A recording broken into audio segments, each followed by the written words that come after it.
नमस्कार, स्वागत है आपका न्यूज़ लॉन्चर पर। मैं हूं अशोक वानखड़े, लेकर आया हूं आपका अपना कार्यक्रम द एक्स-रे।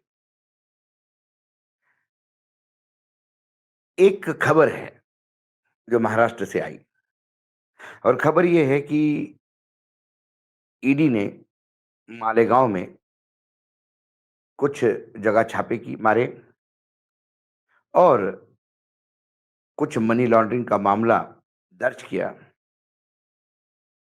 और एक नरेशन एस्टेब्लिश करने का प्रयास किया जा रहा है।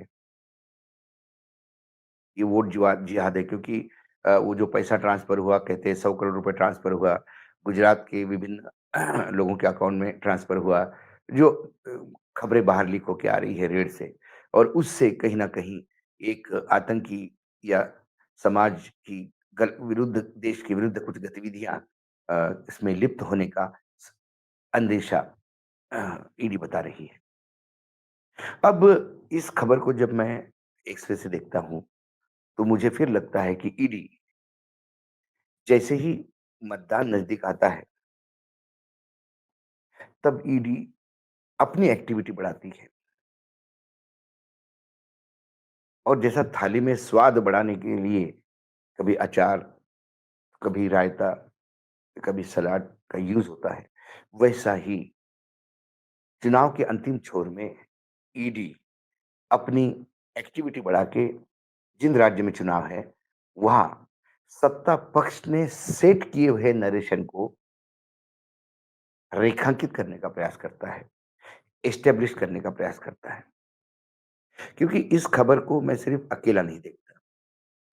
महाराष्ट्र में बहुत पहले से वोट जिहाद की बात हो रही थी और वोट जिहाद का जो कांसेप्ट है ये यही कि मुस्लिम कंसोलिडेट होके बीजेपी के खिलाफ वोट करता है, तो फिर हिंदुओं को कंसोलिडेट करके बीजेपी को मदद करनी चाहिए।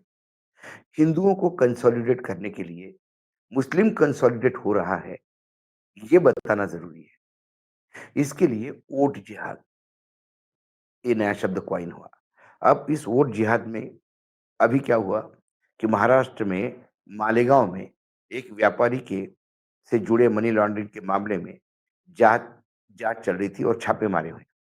ये छापे चुनावी राज्य महाराष्ट्र और पड़ोसी राज्य गुजरात में 23 जगह पे मारे गए। व्यापारी ने कथित तौर पर कई बैंक खाते खोलने के लिए फर्जी दस्तावेजों और फर्जी केवाईसी का इस्तेमाल किया, ऐसा आरोप है, जिससे 100 करोड़ रुपए से अधिक लेन-देन हुआ, ऐसे खबरें बताती हैं। बीजेपी इसे वोट जिहाद घोटाला करार कर दी है। अब इसमें वोट जिहाद क्या है? अ, भाजपा ने के किरीट सोमैया ने ये दावा किया था कि हवाला कारोबारियों के ज़रिए, जो हवाला का काम करते हैं उनके ज़रिए, जिन्हें गुजरात में अंगड़िया भी कहते हैं, अ, ज़रिए 125 करोड़ रुपए एक बैंक से भेजे गए और फिर इन पैसों को कई खातों में भेज दिया गया। कथित तौर पर इस पैसों का उद्देश्य चुनाव से पहले मतदाताओं को प्रभावित करना था। जांच उन आरोपों के इर्द-गिर्द ही की जा रही है कि हवाला चैनलों का उपयोग करके कई बैंक खातों में बड़ी रकम ट्रांसफर की गई थी। ईडी के सूत्रों के हवाले से मीडिया रिपोर्ट में कहा गया है कि एजेंसी ने उन बैंक खातों की पहचान की है जिससे इस्तेमाल संदिग्ध वित्तीय गतिविधियों के लिए किया जा रहा है, खासकर महाराष्ट्र चुनाव के ठीक पहले 23 सितंबर से 3 अक्टूबर के बीच। इस अवधि के दौरान कई खातों के माध्यम से पैसा भेजा गया, जिसके बाद जांच शुरू हुई। इसको लेकर ईडी अब छापे मार रही है। नासिक, सूरत, अहमदाबाद, मालेगांव, मुंबई जैसे शहरों में छापे मारे गए, जिसमें हवाला लेन-देन को उजागर करने और अवैध बैंकिंग करने में शामिल लोगों की पहचान करने का विशेष ध्यान दिया जा रहा है। धन शोधन का ये मामला पिछले सप्ताह मालेगांव पुलिस द्वारा सिराज अहमद हारून मेनन नाम के एक स्थानिक व्यापारी के खिलाफ दर्ज की गई एफआईआर से सामने आया। मेमन अपने कुछ सहयोगी के साथ एक चाय और कोल्ड ड्रिंक की एजेंसी भी चलाते हैं। मामले में शिकायतकर्ता एक व्यक्ति है जिसके बैंक खाते का कथित तौर पर अवैध लेन-देन के लिए दुरुपयोग किया गया था। इसमें अटकलें लगाई जा रही है कि खातों का दुरुपयोग चुनाव फंड के देने के लिए किया गया। यह आरोप लगाया गया कि सिराज ने नासिक मर्चेंट कोऑपरेटिव बैंक के बैंक खाते खोलने के लिए लगभग 1 दर्जन लोगों के केवाईसी लिए, क्योंकि उसने इन लोगों से कहा था कि वह मकई का व्यवसाय शुरू करना चाहता है, इसलिए उसे किसानों से पैसे लेने की ज़रूरत है। अधिकारियों का ये आरोप है कि अहमद ने गरीब लोगों का शोषण किया, उन्हें कृषि उपज बाजार समिति यानी एपीएमसी में नौकरी दिलाने का वादा दिया और बदले में उनके व्यक्तिगत दस्तावेज के बदले बैंक खाते खोले। सीएनबीसी की रिपोर्ट ये भी बताती है कि मेमन ने कथित तौर पर अपने और अपने साथियों के नाम पे 12 बैंक खाते खोले। 23 सितंबर से 3 अक्टूबर के बीच 14 और खाते खोले गए। इन खातों में बड़ी रकम जमा की गई और बाद में इसे दूसरे खातों में ट्रांसफर कर दिया गया, जिसके बाद ईडी का हस्तक्षेप करना पड़ा। आरोप है कि इन खातों के माध्यम से 2,200 लेन-देन किए गए। इन घटनाक्रमों के बीच भाजपा विधायक नीतीश राणे ने संकल्प लिया है कि वोट जिहाद केस महाराष्ट्र विधानसभा चुनाव को प्रभावित न कर पाए। राणे ने कहा था कि वह कथित वोट बैंक की राजनीति के माध्यम से चुनाव में हेराफेरी करने का भी प्रयास बर्दाश्त नहीं करेंगे। भाजपा के नेता अक्सर वोट जिहाद ये शब्द का उपयोग करते हैं।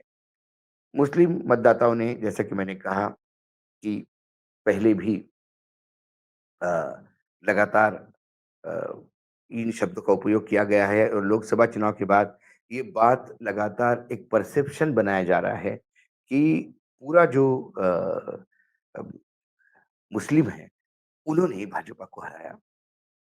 अब मैं इसमें क्यों कहता हूँ कि ये चुनाव के पहले की ईडी की एक्टिविटी, क्योंकि आप थोड़ा-सा, यदि मैं आपको झारखंड ले जाऊँ, तो झारखंड में भी एक घुसपैठिए बाहर से आते हैं, आपकी नौकरी खाते हैं और बांग्लादेशी घुसपैठिए कैसे झारखंड में झारखंड के लोगों की इंटरेस्ट को बर्बाद कर रहे हैं।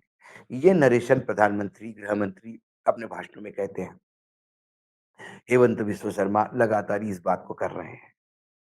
अब इसको रेखांकित करने के लिए और इसको सत्यापित करने के लिए या इसको एंडोर्स करने के लिए फिर ईडी ने वहाँ छापे मारे और छापे भी इसलिए मारे कि ये लोग जो घुसपैठिए हैं, इनके संदर्भ में ही ये छापे होते हैं और ईडी की तरफ से खबरें भी ये लीक की जाती है कि घुसपैठियों को ही ढूँढ मिल रहे हैं, घुसपैठियों आ गए हैं, बांग्लादेश के लोग हैं।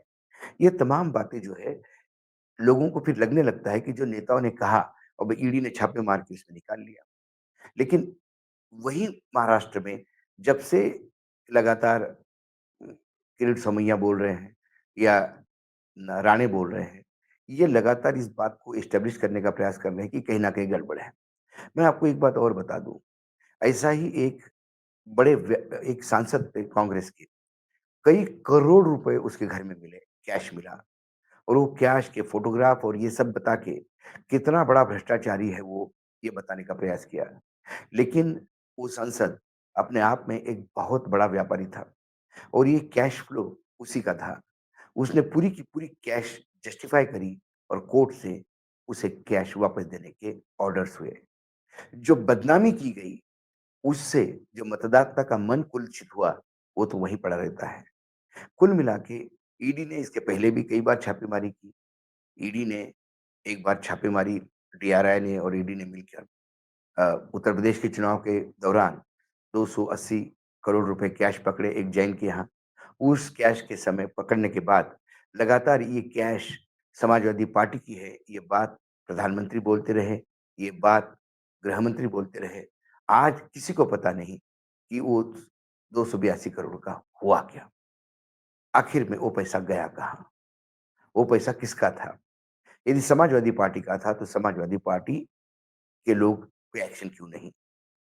ऐसे कई ईडी के रेड्स चुनाव के पहले होते हैं, मतदान के पहले होते हैं। बाद में उसका क्या हुआ, किसी को पता नहीं होता। ऐसा ही आरोप केजरीवाल पे लगा कि 100 करोड़ रुपए की रिश्वत उन्होंने गोवा चुनाव में के खर्चे के लिए ली थी, शराब व्यापारियों से।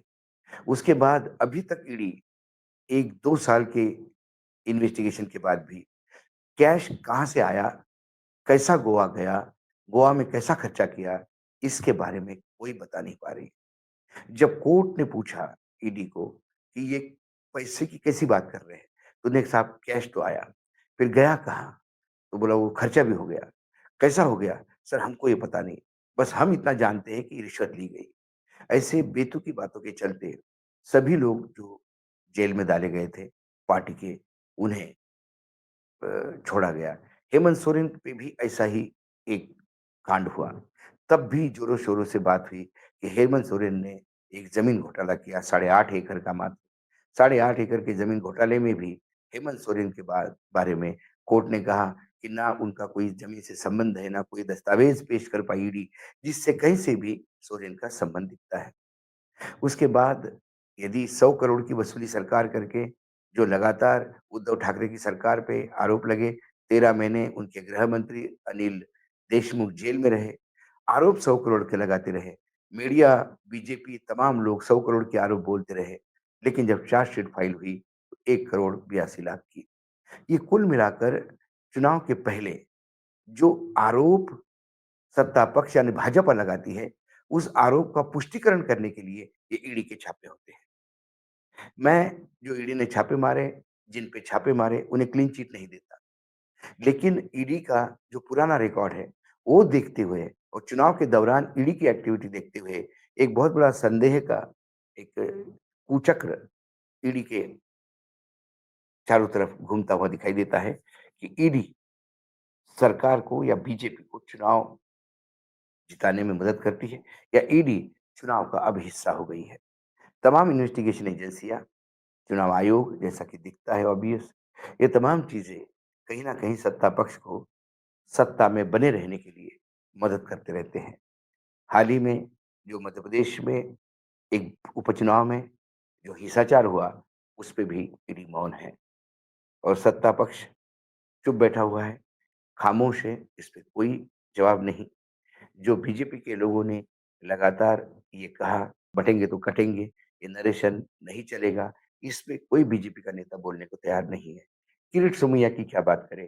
किरीट सोमैया ने अजित पवार के खिलाफ फ्रंट खोला, किरीट सोमैया ने नित नारायण राणे के खिलाफ फ्रंट खोला, किरीट सोमैया ने अजित पवार के खिलाफ को फ्रंट करा, सुनील तटकरे के खिलाफ बोला।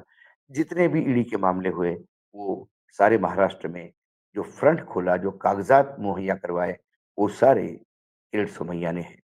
लेकिन बाद में ये सारे लोग जिस पे आरोप किरीट सोमैया ने लगाए, अब वो किरीट सोमैया के नेता हो गए।